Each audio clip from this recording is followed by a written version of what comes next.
begin by introducing ourselves? Sure. To wait for the rest of the people. Yeah, I'm not sure what's better. אני חושבת שנחכה עוד 3 דקות כזה, ונתחיל. כי אני רואה שאנשים כל הזמן מצטרפים. תגיד לי רק, אפשר שאלה? לפני שאנחנו מתחילים?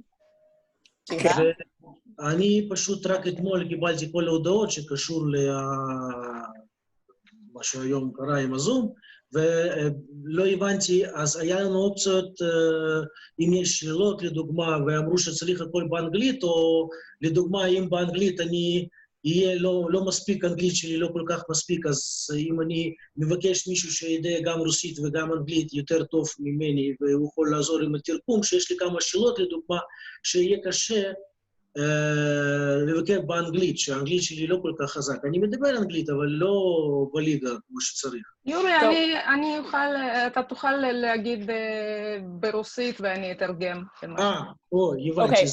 Well, one second. But because there are some people who don't, some participants who don't speak Hebrew, so maybe what we'll do is you'll ask the question in Hebrew and I'll translate into English just to make sure everyone's on the same page. No, I ask help if I ask on Russian language and she translate on English, because I'm not sure, but my English is enough for hard question, because I'm not professional English speaker. Listen, honestly, your English sounds pretty good to me, but fair enough. אז לנה, את מתרגמת? את רוצה? אני יכולה לתרגם לעברית, או שאת תתרגמי לאנגלית מעברית, אם יורי ידבר בעברית. אוקיי. בשלב של השאלות, אז אנחנו נחליט, בסדר? Okay, maybe we should start going around with names since this is the first meeting. So just say your name, something about your professional background and why you're here, but keep it short because we have a lot to get through, all right? I will start. I am Tehila. I am the operations coordinator for the Geneva Initiative. My name is Alexei Tsvetkov. I am a Russian journalist, blogger, poet living in Batyam. Лана,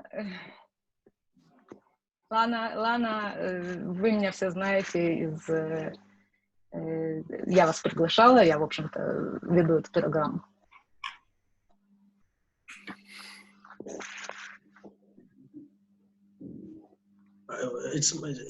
Я не понимаю. I can't call on you for names because I can't read the Russian, so you guys have to just jump in. Okay, I saw one more guys. I saw it's some people who 1, 2. Okay, I try to introduce myself. My name is Yuri. I live in Sfat. And I have some little blog, a video blog on YouTube, and we have new project like Dostoevsky. It's a Zoom project. We talk with a lot of people from around the world about political situation, about situation in Israel, about situation in United States. And just 1 year I start to do my job, and it's very nice. I work in Sfat, in Ministry of Absorption. I work with Russian speaker people who come from Ukraine, Russia, Belarus, from all this area. I work in Sfat. That's my duty. And like blogger, it's my like hobby today, but it's something else. And Dostoevsky was your invention?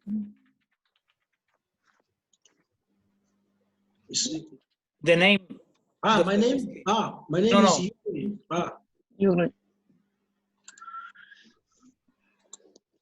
No, I'm asking whether the name Dostoevsky is your Dostoevsky. Толстоевский. Dostoevsky. זה כמו תולסטוי ודוסטויבסקי. Yeah. This together two names, and this project. That's Nabokov. Nabokov invented that.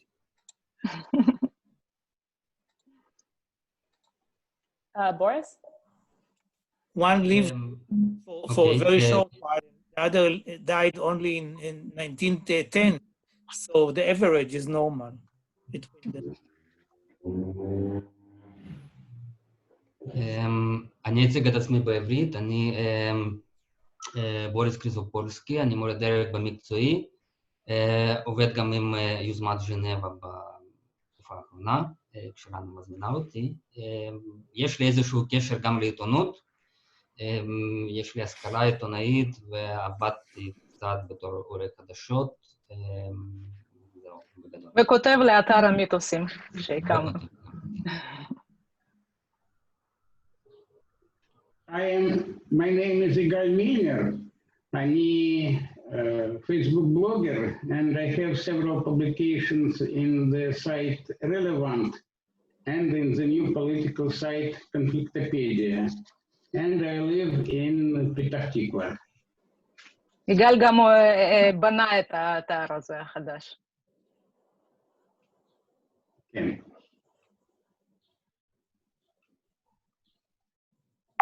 מישהו רוצה? еще кто-нибудь? I'm not a participant. My name is Jess. I'm the Director of Foreign Relations at the Geneva Initiative. I just wanted to also welcome Matthias, who's joining us from the German Embassy today. The project is done in partnership with the German Embassy. So just want to thank you, Matthias, for joining us, and nice to see you. And everybody. Thank you very much for the invitation, and hello everybody. I'm just a spectator at this workshop. Yes. We are all observers. My name is Alex. I'm a journalist from Haifa. I was invited also by Lana, and nowadays I'm also a spectator. We'll see later. Okay.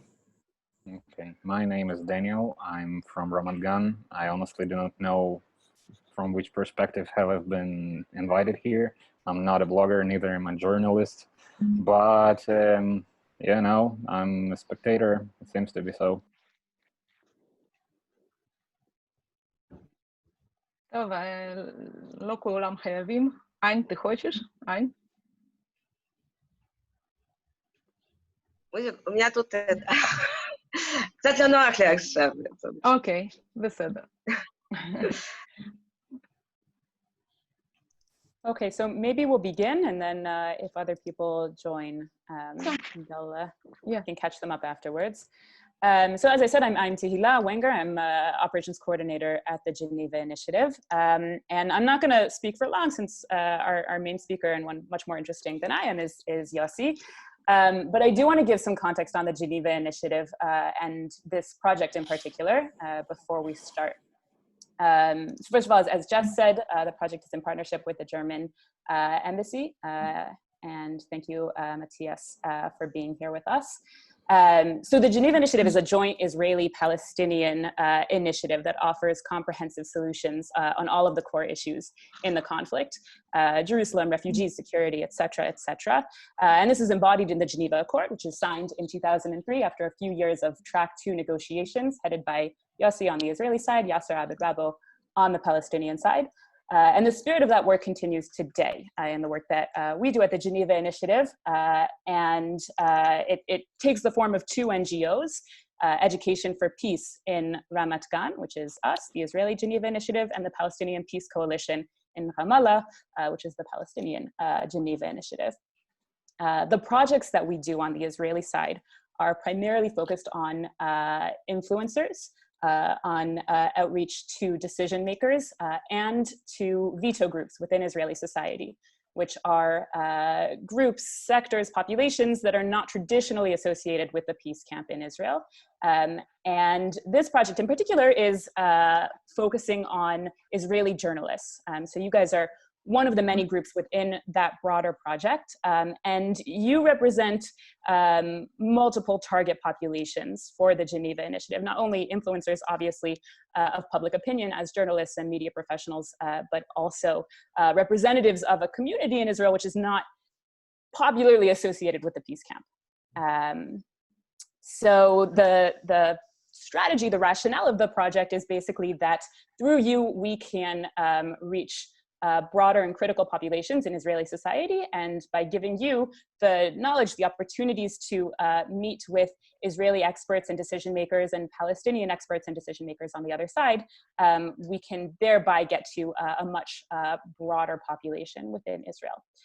So that's the goal. And with that, I'm going to turn the conversation over to Yossi. I don't really have a good introduction for him because the CV is too long, but former minister, one of the initiators of the Oslo Accords, and of course, one of the co-founders of the Geneva Initiative. Yossi, over to you. Thank you very much. Well, first of all, you prefer English? Is it the common denominator? Yes. I would be helpful. Or should I speak Hebrew and it will be translated into the Russian? Okay. Lana at the mute. Okay, that would be fine. All of if it doesn't hurt anybody else. Yeah. All of us from Israel, I see. All of us from Israel. יש פה, לא, יש פה לפחות שניים שלא מבינים עברית, ויצטרפו עוד, כנראה. But if maybe if possible, sometimes somebody can translate on Russian language. It's more easy because all of us speak Russian. Юр, у нас не получится переводить, это будет на английском, это мы так запланировали, и я сообщила. אנחנו לא נוכל לתרגם, כי זה לא היה בתכנון, ואני הודעתי, אז בואו נעשה את זה באנגלית, כי יש פה כבר 3 שלא מדברים. If this באנגלית, just one question, not very quickly, because, you know, a little bit slowly, before understood. Okay, thank you. Well, I cannot speak quickly English. So okay, great. It's not such a big effort for me, I hope so. Okay, so just to refer to the Geneva Initiative and its context.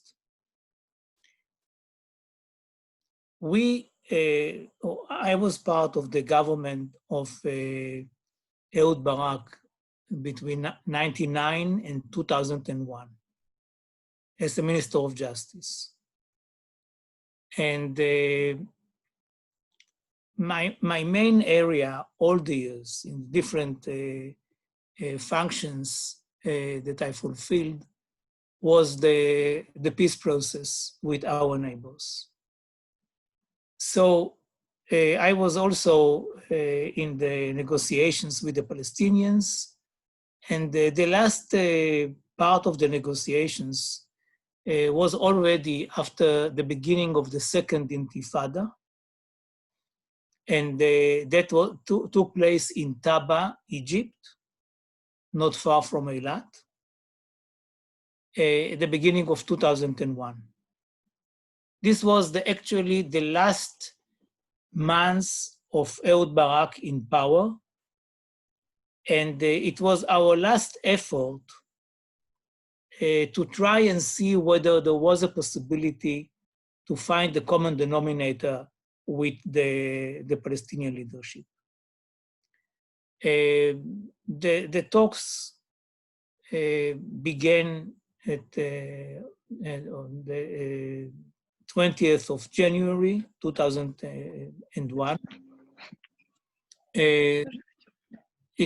They went on for more than a week and ended because it was already very close to the elections of the Israeli Prime Minister. It was the only one event in which in Israel we elected a Prime Minister only. It was not part of the elections to the Knesset, but it was special elections only for the Prime Minister.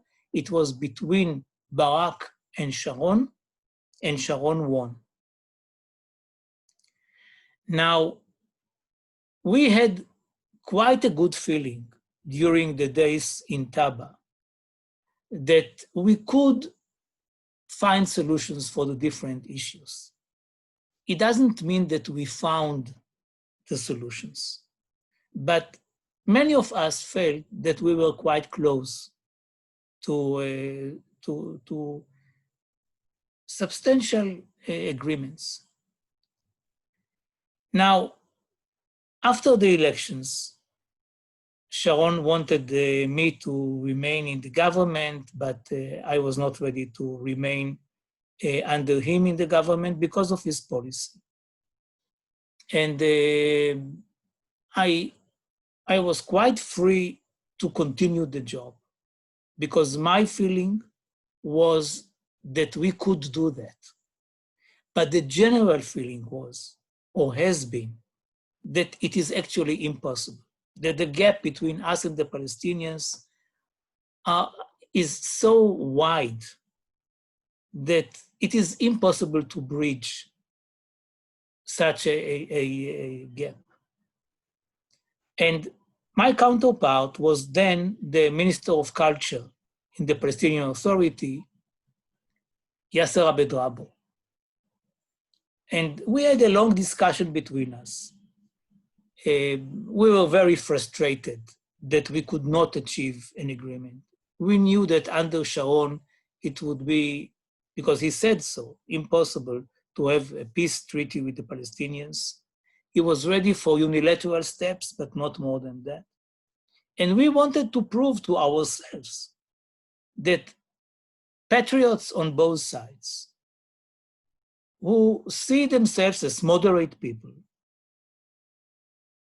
can find solutions without giving away the core interests of the relevant sites. So in a way, it was an experiment for ourselves. Because both of us said to ourselves, I mean, if we cannot find a solution, then perhaps it is really impossible. Of course, it is a very subjective measure, but this was our feeling, that we could do that, although we did not have all the solutions for all the issues. Now, the situation, the atmosphere, the surrounding was crazy because it was a very difficult, very violent period of the Second Intifada. People were killed in hundreds and more than hundreds on both sides. The animosity naturally went up and up. And in such days to talk about peace, it was like a Fellini movie. Totally surreal. But we said to ourselves, if we can prove, not only to ourselves, but also to the wide world, that solutions are available, then perhaps we can change something. Now, it was not just him and myself. Both of us recruited people from our camps. He brought people from the Fatah party. He himself was not from Fatah, but from a party which was called the Third Way. And I brought people mainly from the right wing in the Knesset and from the retired officers, including the chief of staff, former chief of staff, the late Amnon Lipkin-Shahak, and people from the Mossad, and people from the security service. So the idea was to try to negotiate all the issues that we referred to in the Oslo Agreement, but we did not solve then, which is the border, the settlements, Jerusalem, security arrangements, and what is the fifth?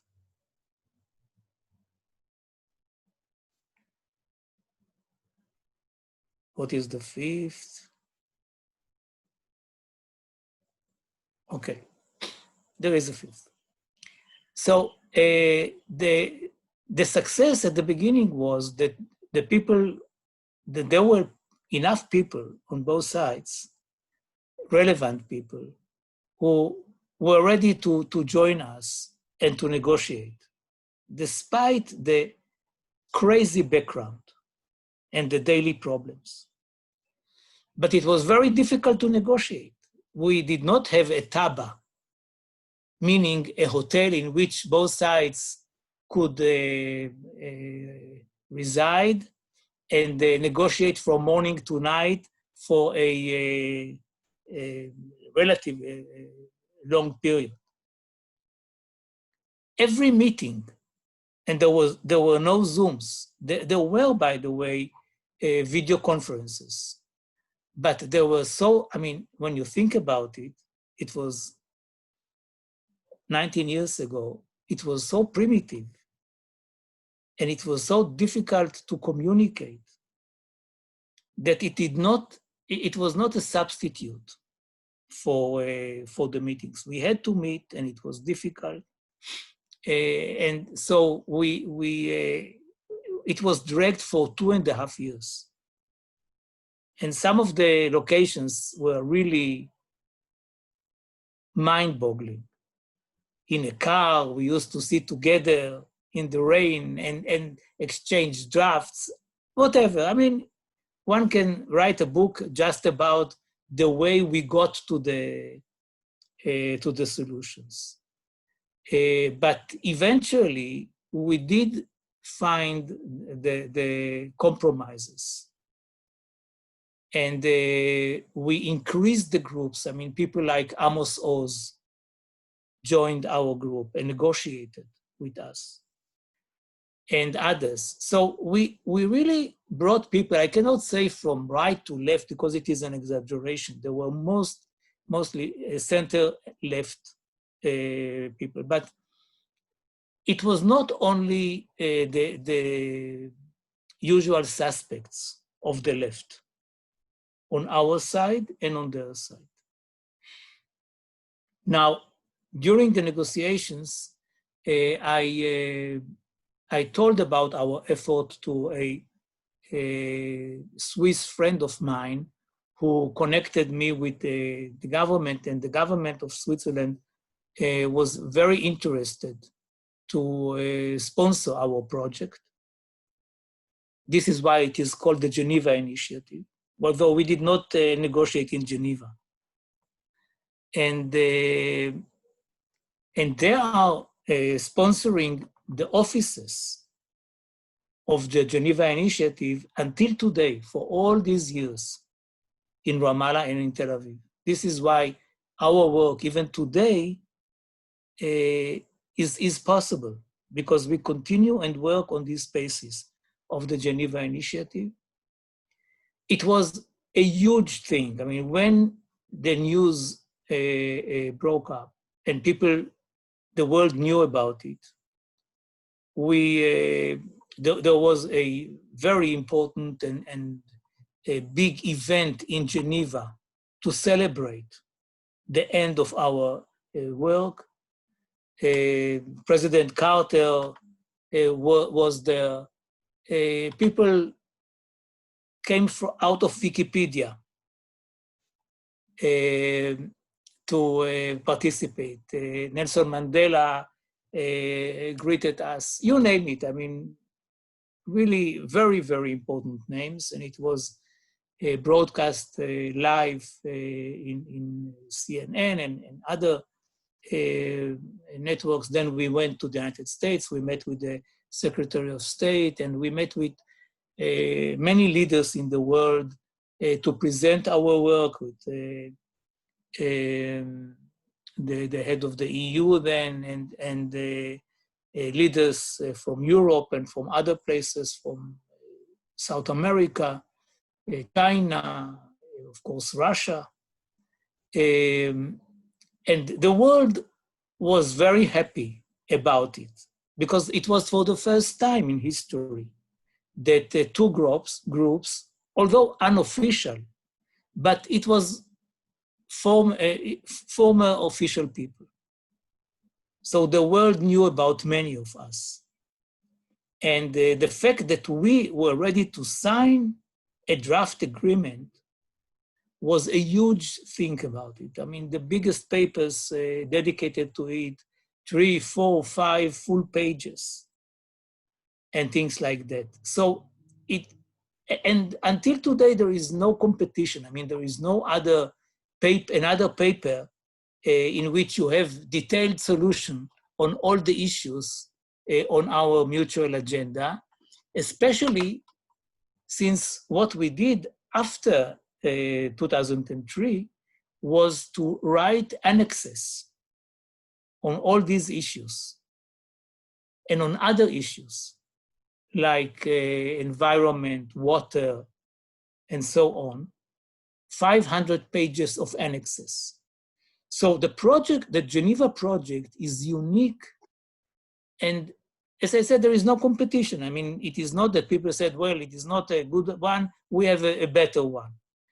There are many who are not happy with it, but it doesn't mean that others prepared an alternative.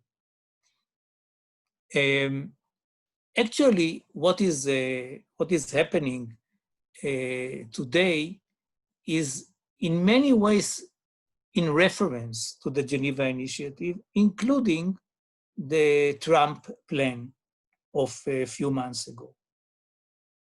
Many of the ideas like land swaps, for example,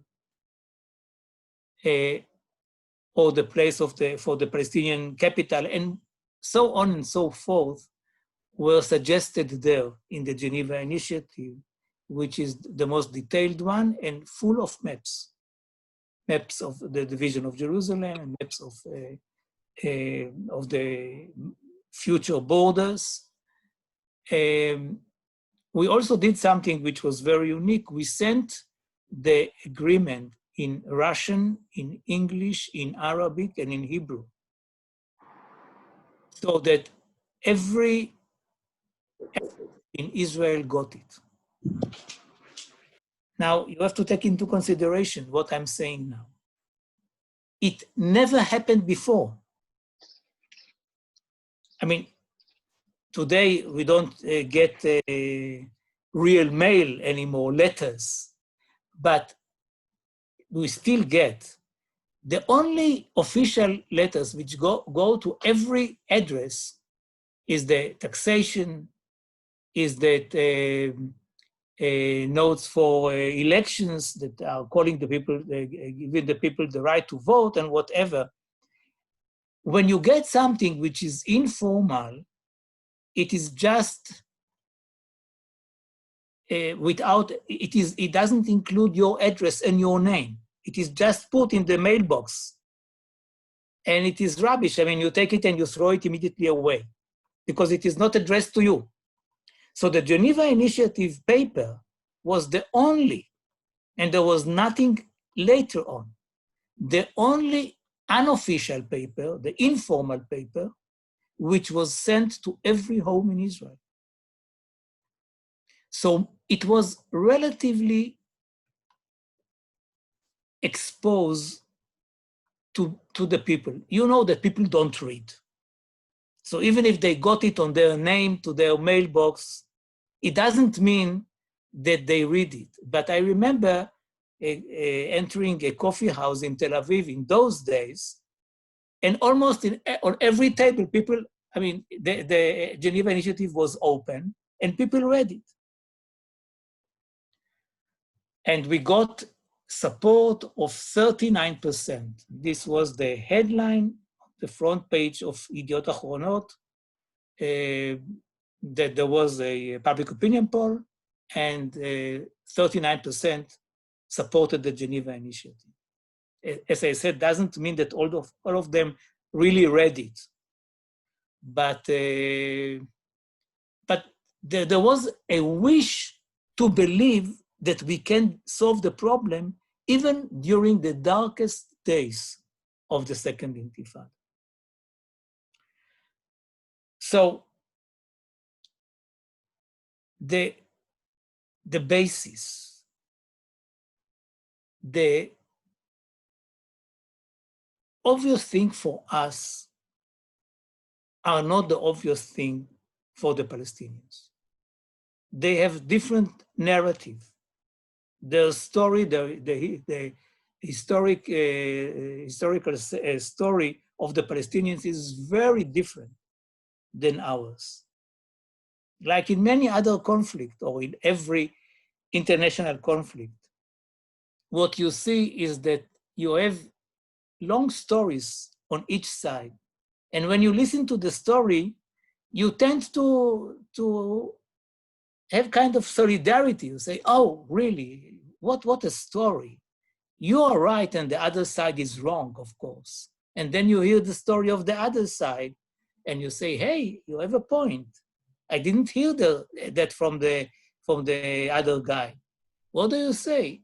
And you see that people can live together with two conflicting narratives.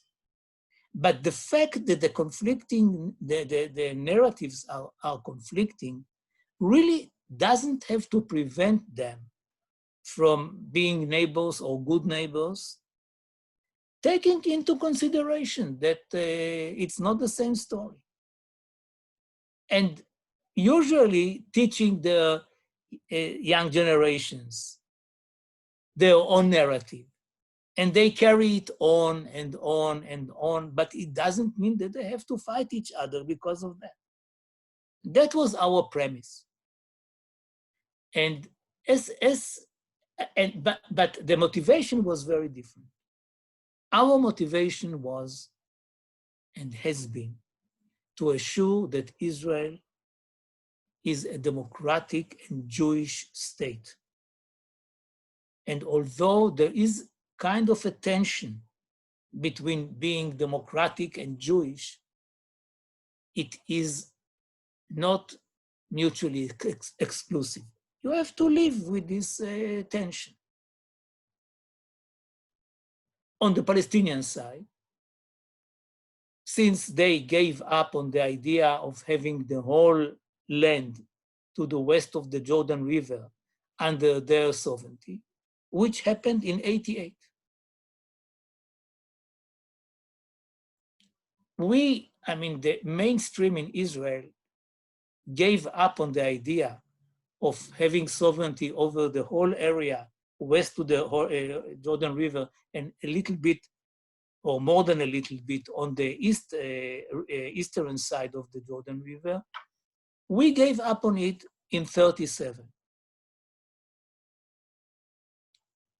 And especially in '47, when people danced in the streets of Israel after the UN resolution, the partition resolution of the UN.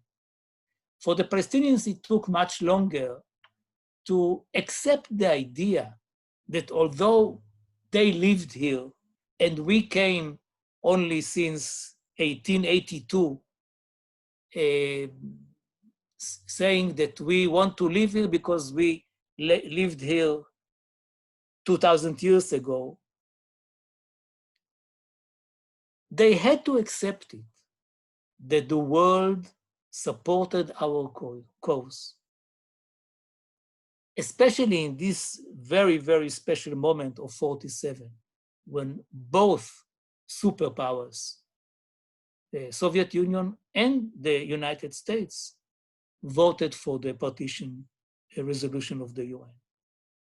And although they are sure that they are right, there is no place for Jews in this part of the world or whatever, if they want to live in peace, they have to accept it, that we are their neighbors. And it took time. It took time, and for them, too long. But this is the case. Not all of them. This is not Hamas. We are speaking about the PLO. But, and also in Israel, as you know, there are people who do not believe that we have to compromise with the Palestinians and who believe that we got it from God. We are not allowed to give up on any inch. And, you know, these people today are even against the Trump plan, because they said that maybe it could bring about a Palestinian state. And this is, they don't want to have a Palestinian state, even if they understand that according to this plan of Trump, it is not exactly feasible. Yossi, can I just jump in there? Can you expand a little more on that, on the Trump plan, and especially annexation, the relationship between those two? Yeah, of course I relate to it. But what I'm just telling you now about the logic of the Geneva Initiative. What actually was it? Why was it so unique that it got the attention of the world and of the Israelis and the Palestinians? At a certain point, and that was a very interesting kissing point between the informal and the formal politics. At a certain point, and this was not long after the signing ceremony of the Geneva Initiative, on April 16, 2004, then Prime Minister Ariel Sharon was interviewed by the New York Times. And it was immediately after his declaration that he intended to withdraw unilaterally from the Gaza Strip, which was a huge surprise. People did not understand how he, the father of the settlements, suggested such an idea. And he said that one of the reasons for him to suggest it was the Geneva Initiative, because he was worried that if there is no other initiative, and because the world wants us to suggest something, people will follow the Geneva Initiative, which he thought was too moderate, and that Israel could not compromise on things that we compromised on.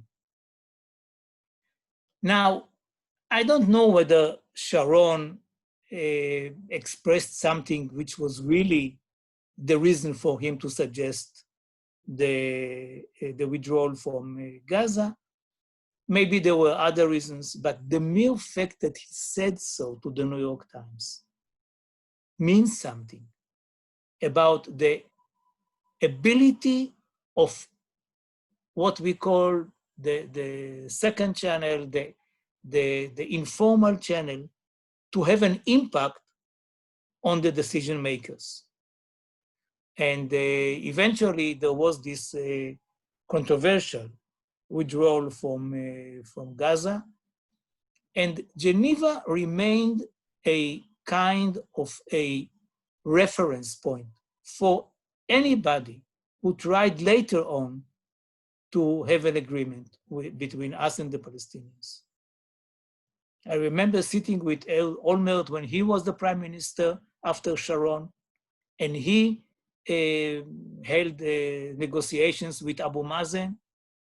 I was in opposition. I was then the head of the Meretz party.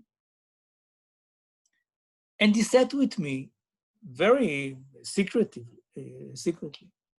And he said, here is the Geneva Initiative. Here is what I suggest to do. Now, it is also very strange. You know, I'm in opposition to his government, and he wants to know what I think about something which was different than my idea. And on some issues, I would say, you know what, I don't like it, but it is reasonable. And on other things, I would say, you are making a mistake. If you do that, you will ruin your own efforts. But it just shows how important it was it has been in the eyes of the decision makers. Okay, so what happened later? We are in the beginning of the millennium. Ehud Olmert was the last prime minister who really tried to get to a permanent agreement. And it was quite astonishing because he came from the deep right. And he was very, very much against any territorial compromise when he was younger. He was against Begin. He was the head of the lobby for the Greater Israel. So for him to compromise was a real revolution, including his readiness or his suggestion to divide Jerusalem. And he had been the mayor of Jerusalem and spoke about united Jerusalem as if there is nothing more important than that. So he tried his best and failed, mainly because he was on the verge of his trial, which brought him to jail. Abu Mazen was aware of it and was warned by different people not to go too far with Olmert, because eventually he will end up signing an agreement with a prisoner. And then he was replaced in 2009 by Bibi. And Bibi made it his flag to oppose the Oslo Agreement. And he, in my view at least, did whatever he could in order not to get to a permanent agreement. Meaning that he paid lip service, including readiness to two-state solution. But he put so many preconditions to the Palestinians, like that they needed to admit that Israel is a Jewish state. Once he said so, the Arab world came up and said, no way we can accept something like this because it will be an offense to the Israeli Arabs. If it is a Jewish state, so what is what is left for the Israeli Arabs? So we cannot accept it. And we said, okay, but a Jewish state is something that the UN invented in 1947. How can you deny it? And so on and so forth. I mean, it is important to state that Israel is a Jewish state. And even in the Geneva Initiative, much before Netanyahu raised it, we found a solution for that. If you read it, you will find in the preface and then inside the Geneva Initiative, the way we refer to it. The main idea was to say that both Palestine and Israel are the national homelands of the relevant peoples without prejudice to the minorities. Again, if you want to find a solution, you can find a solution. If you don't find a solution, there are endless pretexts or reasons, if you wish, why not to find the compromise. So he put these preconditions, and eventually there was no agreement and there were no talks. For a while, there were talks under Obama with Secretary Kerry, but they went nowhere. And here we are today with Trump.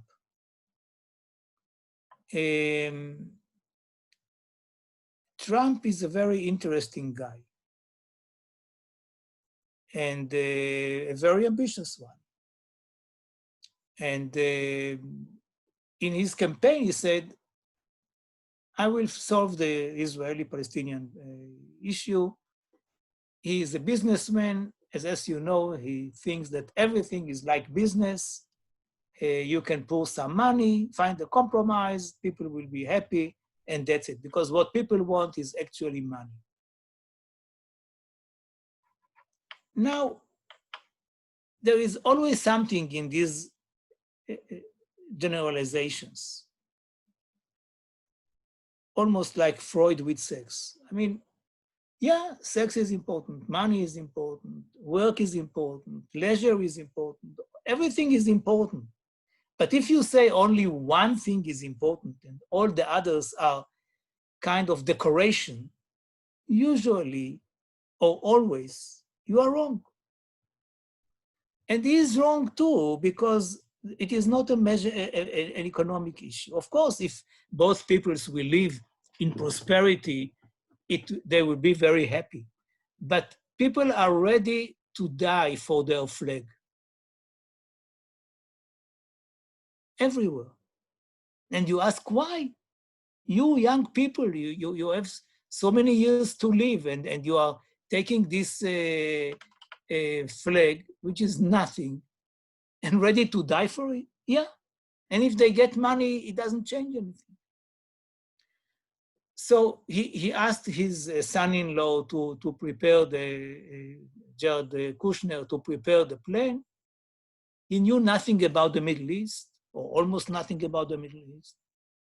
Trump said that if he doesn't find a solution, that nobody can find a solution anymore, which was really ridiculous. But you know, he is the leader of the West, of the free world, and everybody should be polite to him. Did you hear the way he referred to Corona the other day, with the names of Corona? That there are so many words referring to Corona, coronavirus, Corona, whatever, epidemic. And people applauded him as if he said something very, very wise. So what can we say? So for 2.5 years, they prepared the Trump plan. And of course, there is a big part which is dedicated to the economic solutions, which is important. Infrastructure, projects, the issue of employment is everywhere. I don't have to tell you. A very important thing, because you cannot live without it. But their political solution is very, very strange. I mean, if you want to suggest something, you cannot suggest an Israeli plan, which was coordinated with the Israeli right wing, and to say to the Palestinians, you take it or leave it. And of course, the minute it was publicized, the Palestinians said it is a no-go. The Arab world that said that it is no-go. Europe said it is no-go. The Islamic world said the same. So there is no support for, and of course the Democrats said no. So you don't have real support for something like this, but in the American right. And what is happening today is a very problematic alliance between the Israeli right and the American right, which may end in November or not, we don't know. But it is a huge gamble to put all your cards on Trump himself and on his plan. Now, what did Trump do?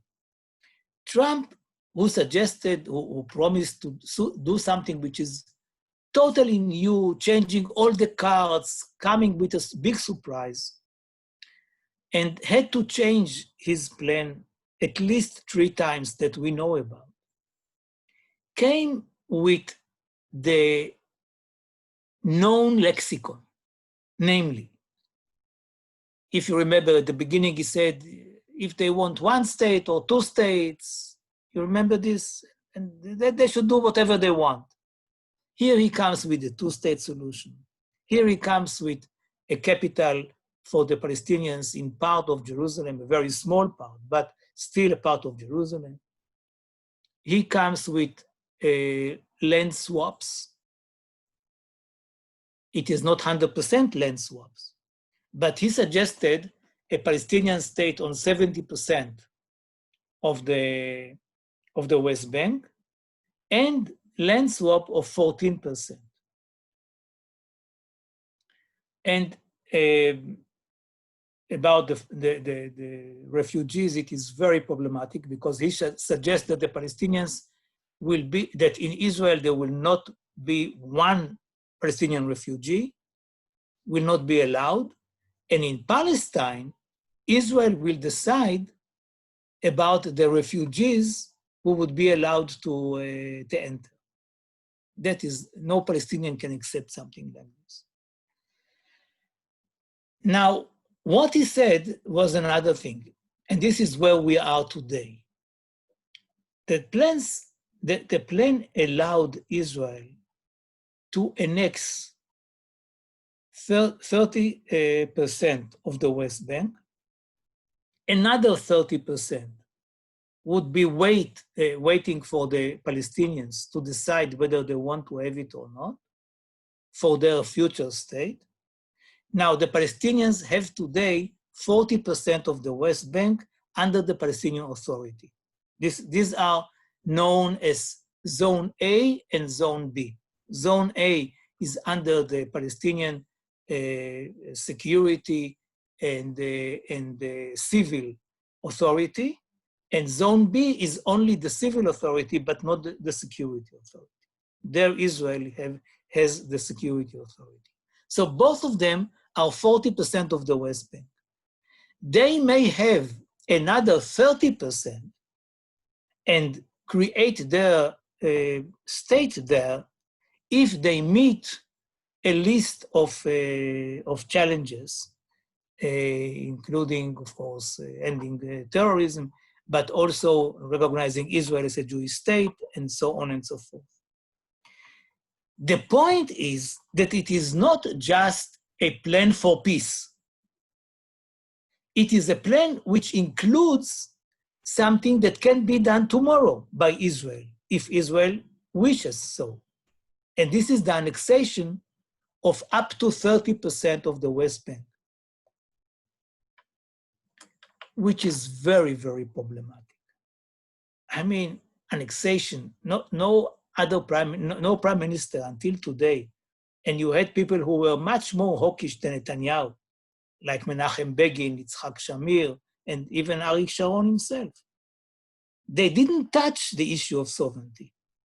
And they also said so, that they are not going to touch it. But in the context of an agreement with the Palestinians. Now, it is not only a question of the international law. We know that many countries are breaching the international law. It is mainly, and it is even not only the issue of breaching the Oslo Agreement, which still prevails. I mean, the Palestinian Authority is the main product of the Oslo Agreement. And if you are breaching in such a way the Oslo Agreement, it is not a marginal sentence there, it's the major issue, then there will be no Palestinian Authority. And if there is no authority, then there is no security cooperation and coordination, which is a big advantage for us and for them. So doing something like this against the view of the whole world but the American Republicans, knowing that King Abdullah is so much against it. I mean, as we know, most of the Jordanian citizens are Palestinian citizens. For them, the annexation of the Jordan Valley is something that they cannot swallow. Now, the king is saying if Israel does something like this, it will be very difficult, because he is very diplomatic, to keep the peace agreement between Israel and Jordan. Now, the agreement between Israel and Jordan was born as a result of the Oslo Agreement. As a direct result, because they said if the Palestinians decided to make peace with Israel, we are not binding by them. So we can go on our own and have an agreement with Israel. And we signed an agreement which was very, very important in '94. Now, what is actually happening here? Security-wise, we are going to, apparently, to annex an area of 14 kilometers width, and to risk an area of more than 300 kilometers into Jordan until the border between Jordan and Iraq. This is our Eastern Front. For years, Israel was worried about its Eastern Front because the idea was that maybe, like it happened in previous wars, Iraq would send an expedition force to the borders of Israel, and maybe Iran, maybe others, and Jordan is there, and Jordan would join them. Once we made peace with Jordan, there is no Eastern frontier. The biggest worry of Israel is off. Now, when you risk peace with Jordan, not because the king wants it, but because he has to take into account his public opinion, and his public opinion is very pro-Palestinian. If we are risking peace with Jordan, just in order to annex an area of 13 kilometers width, security-wise, it is very wrong, to say the least. And this is why most of the defense establishment in Israel is so much against the annexation of this area. It doesn't give Israel anything today. Why should we do that? But it might create a situation whereby the Palestinians cannot hold anymore the Palestinian Authority, and they are saying one thing, which is the nightmare of Jewish Israel. And the nightmare is a very short sentence. One person, one vote. Forget about the two-state solution. We don't want a two-state solution in the a Palestinian state in the West Bank. Already today, the number of Jews and Arabs to the west of the Jordan River is the same. I mean, it is about 6.7 million people, Palestinians and Jews. So it is going to be a one-state solution with a Palestinian majority. So what did we do? What did we do? I mean, what is the whole Zionist idea? Why did we or our parents came to this place? To have one place in the world which has a Jewish majority, where any Jew can come and live here and become almost immediately a citizen. If there is a majority of Arabs, they will never allow something like this. So this is a kind of a political suicide. Okay, so your first question is, so what happened to Netanyahu? What happened to the Likud? Are they all idiots? Don't they know the numbers? Don't they understand what you are telling us now? Of course they do. But what is the difference? The difference is that there are people in the right, for sure, not all of them, who are saying, even if we are a minority, we can have a Jewish state because we will not give the Palestinians citizenship. And this is the main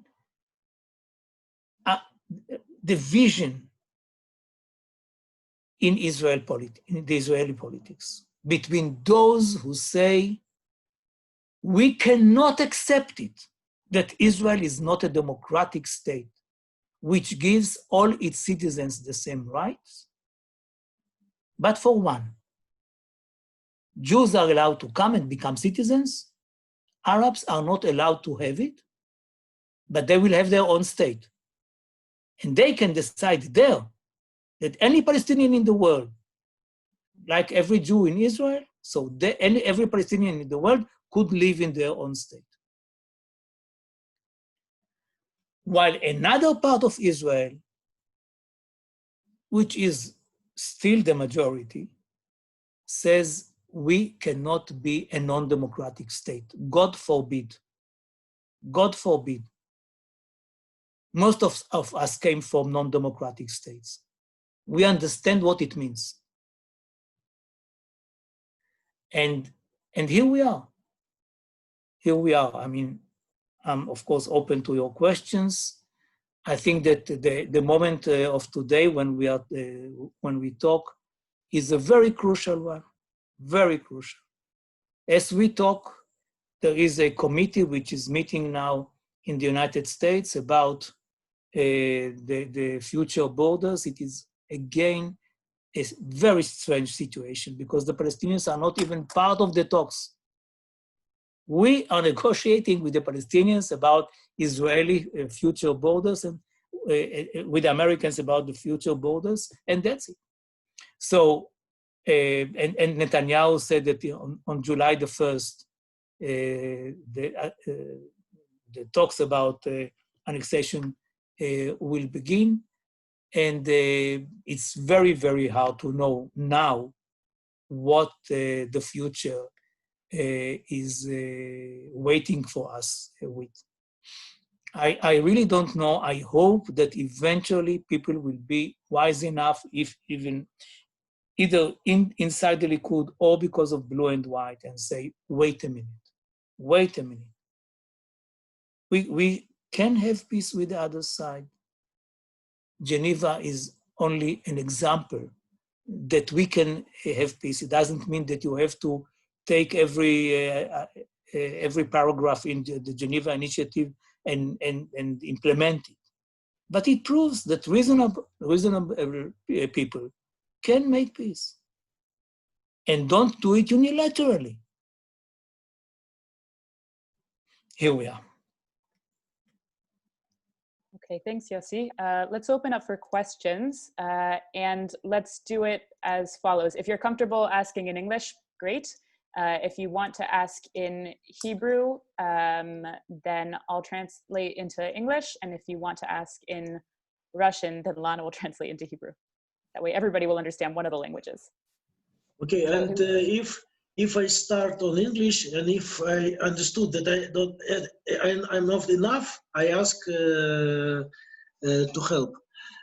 First of all, thank you very much. That was a very, very important, and I hear a lot of interesting things.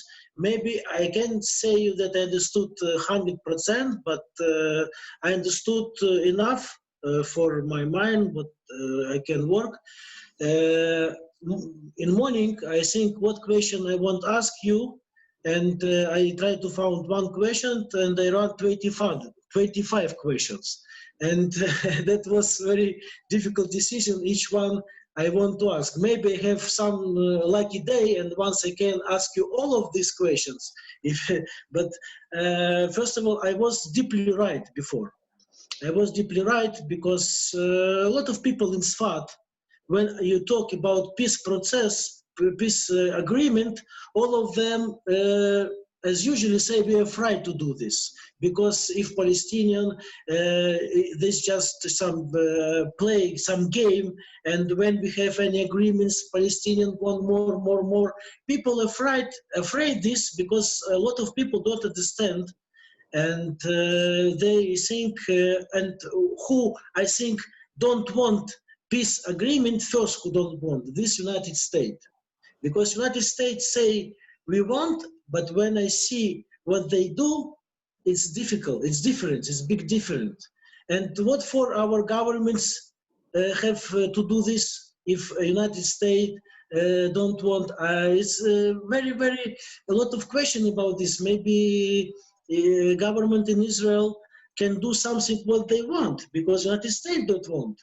And you know, I start to read books, Noam Chomsky and Nissim Taleb, and a lot of people who want these agreements. And Amos Oz, maybe Amos Oz was first person. This person who I read his books, I heard his interview, understood this person is want compromise. They say we need compromise. And today I am not deeply right, actually, because these people, I read these people, I understood. But a lot of people are afraid this peace process.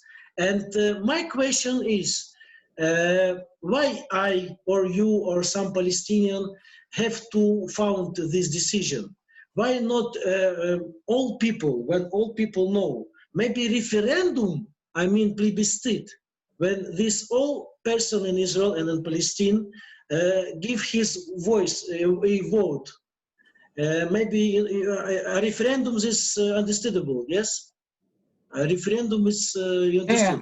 Maybe referendum when all citizens of our country, if they know about this peace process, because I don't see that Netanyahu want this. I don't see this political today want the peace. I see difference decision. So why you do, a lot of people want the peace, and Israel people don't understand what this, they don't want. Maybe the referendum is the best way. Okay, we will collect some questions with your permission. May I also ask a question, please? So the question is, I've heard about your negotiations with Palestinians. So you've said that actually you can negotiate, and no matter that your basic values are different, your basic stories, the scene of the reality, how you see that. So still, when you are coming up with a plan which, as you said, has a lot of maps, you have to have some criteria to decide by which, how do you actually divide the territories, because you're actually speaking about the places where actual people live, and so you have to be careful for these people. So I really wonder, what are the criteria? How do you choose the territories?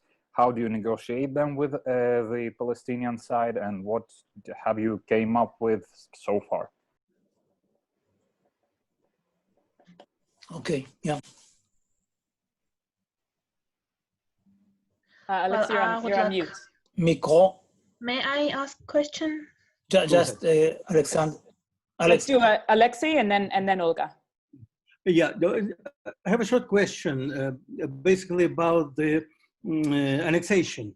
Do you think, because there's a reason to suppose that it was only part of electioneering, and after whatever victory, well, it wasn't exactly victory, but after the government is formed, they will somehow put it off for a while, because we don't know whether Gantz is completely in agreement with that.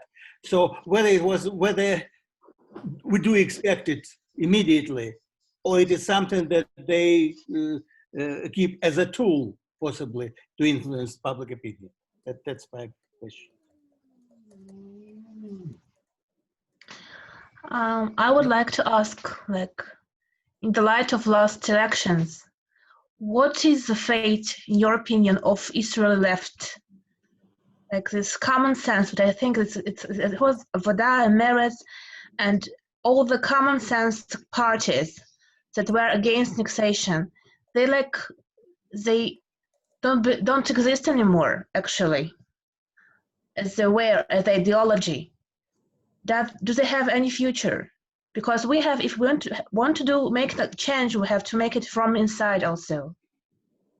And how aware do you think people in Israel are of all the process going on with annexation, with the Trump plan, do you think people are really aware in Israel, the citizens of Israel, do you think they really know what is going on? That's another question, right? The question I had.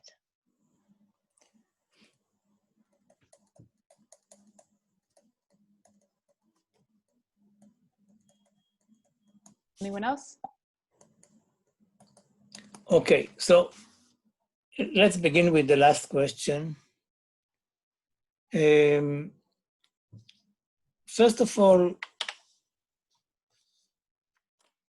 the issue of do people know is a big question in politics.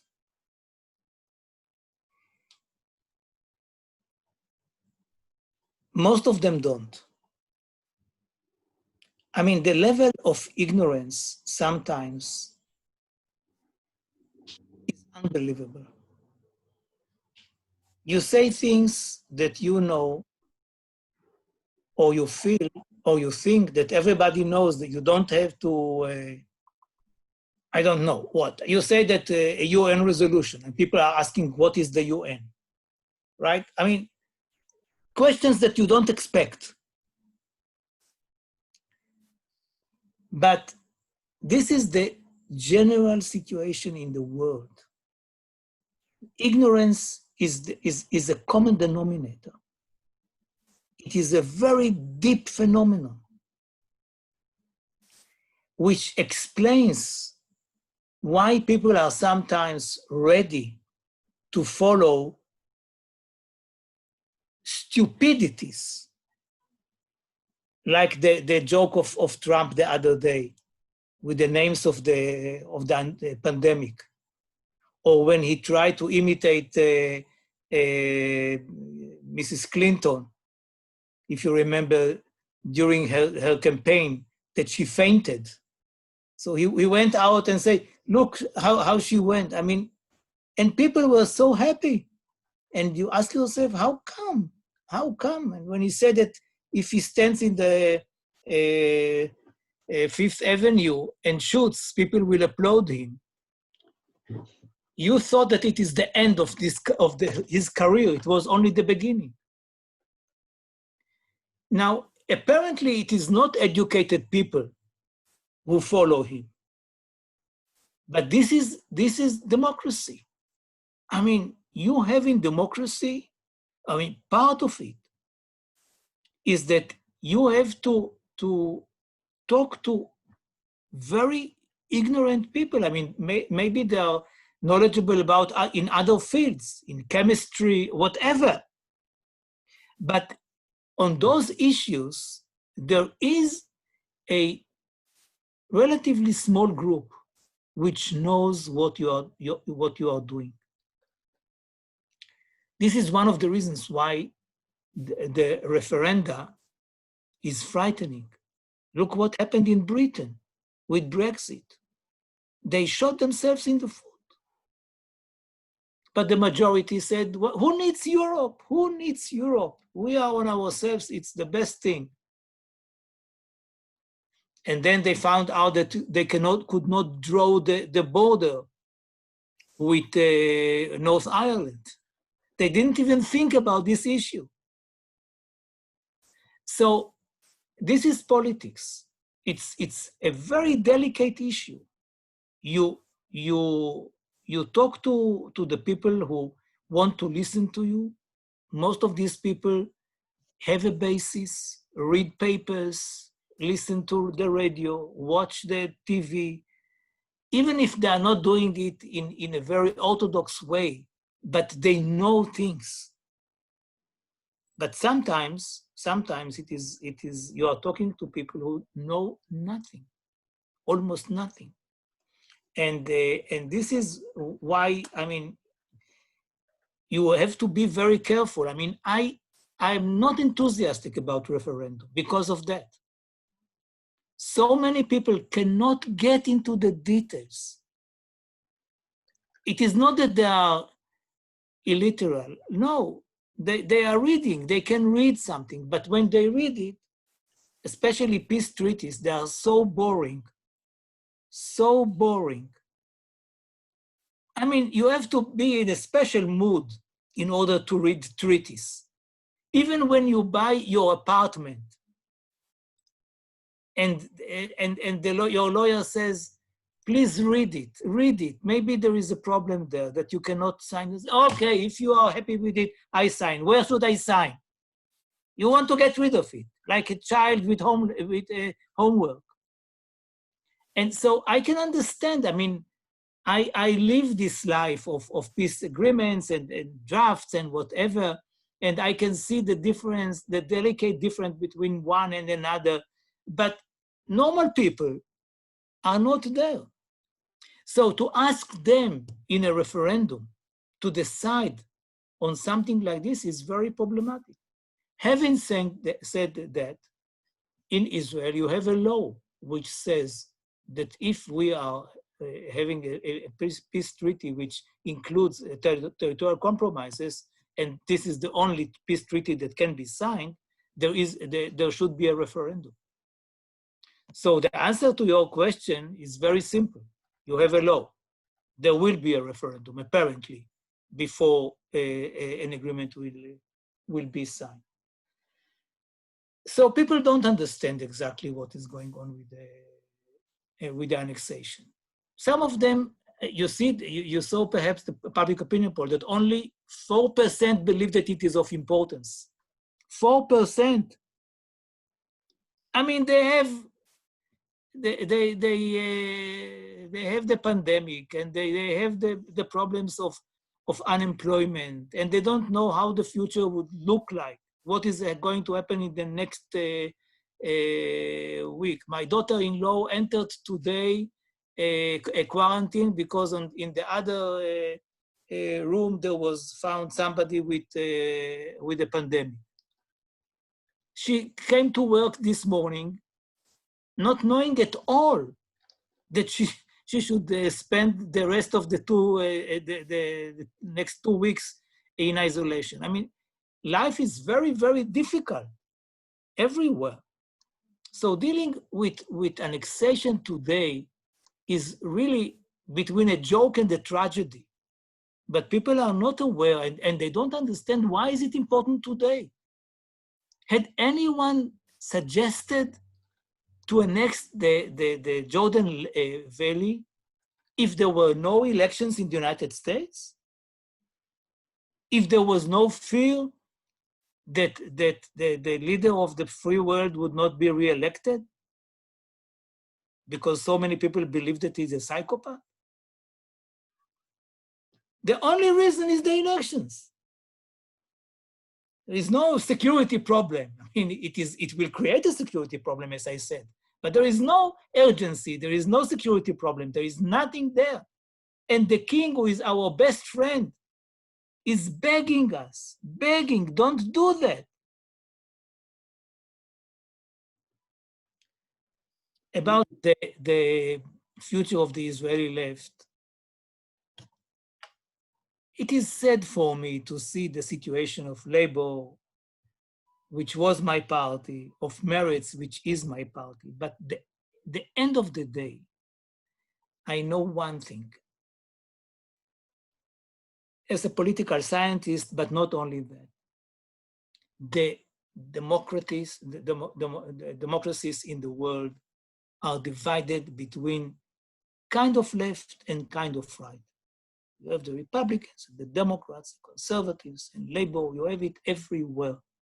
Because this is the usual division between people who say we should continue a certain way of life, and they are more conservative. People who say we cannot live with the current situation because of the social gaps, because there is no peace. We have to understand that people are equal. We can make peace because the other side is never the devil, and we are never the righteous. This is the way the world is divided. What is En Marche in France? What is Macron?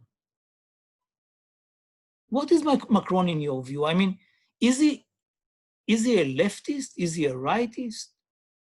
He came from a leftist party.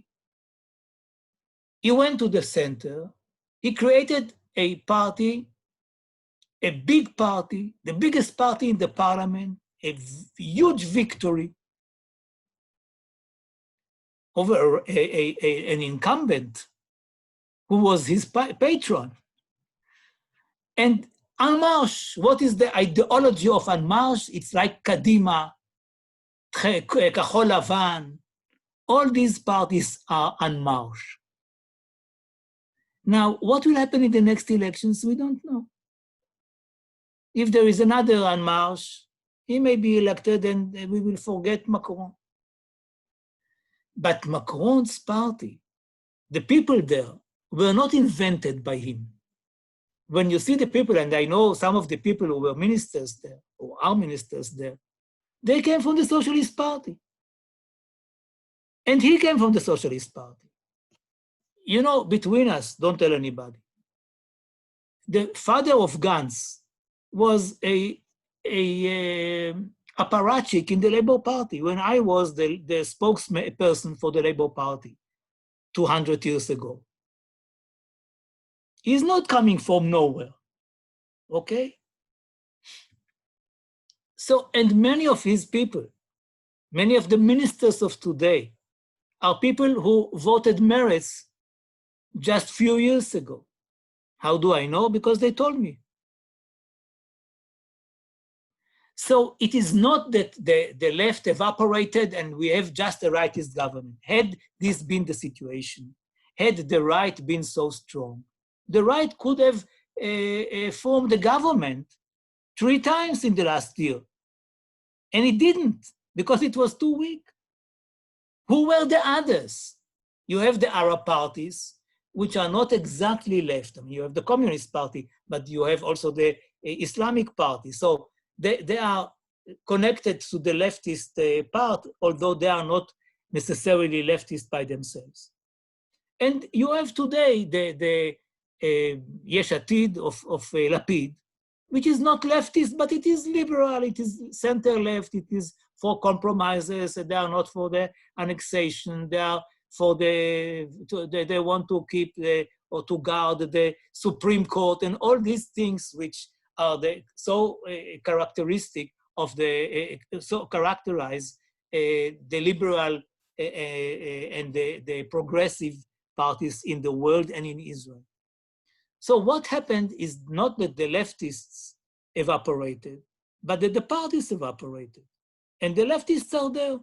If there is tomorrow a social democratic, liberal, whatever party, which will be attractive to these people, they will easily, because there is no party affiliation to Kahol Lavan or to Yesh Atid, they will easily move from there to the new party or to one of the old parties if there is a new leader or something like this. And this is why I'm not pessimistic about the future of this stream in Israel, because it is there, it is quite strong.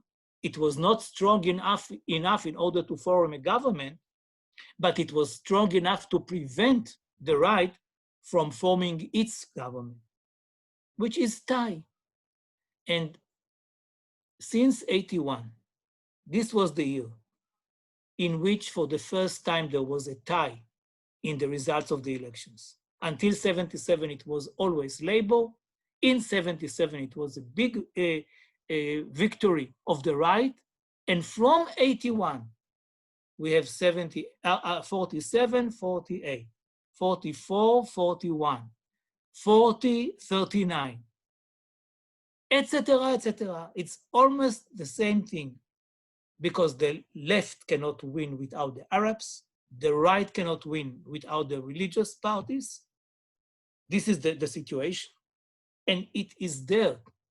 There is no wave of rightism from left or something like this. The blocks are more or less the same. Despite the Russian immigration, despite the natural growth, it is the same, more or less. So don't be too pessimistic about it. I don't know whether the annexation is just a threat or more than that. I believe that although it was never the flag of Netanyahu, it became one. And since he needs badly a legacy before he is totally immersed with his trial, he found one. If he can say to his biographers that the one thing that he did was annexation in the West Bank, so he might be remembered as the one who did it. I can tell you, I know Netanyahu quite well, and I appreciate him. He's a very intelligent person. He changed a lot. I mean, what he did yesterday with the taxation and whatever, he would not have done it 20 years ago. He believes that he can do anything, like Trump. But he is not like Trump. I mean, he's much more intelligent than Trump. And we talked a lot about the issue of annexation. He never suggested to annex the Jordan Valley. I remember arguing with him in 4 eyes about something that he said years ago, 8 years ago, 10 years ago, that Israel should be on the Jordan River for 40 years. And I said, half jokingly, Bibi, why not 50 years? Why 40 years? How can you say something like this? Do you really know professionally that 40 years are enough for us to stay on the Jordan River? But then he didn't even think about sovereignty. It was not raised between us. And suddenly, sovereignty is the most important thing in life. So maybe it is not only a threat. Maybe because of his personal situation, this is something that he sticks to. He sees an opportunity. He is outmaneuvering Trump, I believe, not the other way around. He is using him. For Trump, for him, you can annex whatever you want. You may, as he said, 1 state, 2 states. This is the last thing that he is interested in. He wants a success. And if he can say, because of my plan, Israel annexed 30% of the West Bank, maybe the religious Christians will support him. And the last thing is about the border. The idea was to annex very small area in which there are you have the big settlements. And this is another half a secret. When you get information about growing numbers of settlers in the West Bank, in reality, these numbers are decreasing in most of the settlements. Where are they increasing? You know? In 2 places, Modi'in Elite and Beitar Elite. There they increase because these ultra-religious people who live there are having many, many children, and it is coming from their own families. Now, these 2 places are almost on the old border. So annexing Beitar Elite and Modi'in Elite is not such a big deal. And in the Geneva Initiative, you see that we annexed these 2 settlements and some other settlements in Gush Etzion. So there we have most of the settlers. With the other settlers, they will have to decide whether they want to live in a Palestinian state or to go back to the Israeli sovereignty. But the border, if you see the Geneva borders, you will see that there are demographic borders because there is no security value in the West Bank. But there is a demographic value that you don't want so many Israelis to living under the Palestinian sovereignty.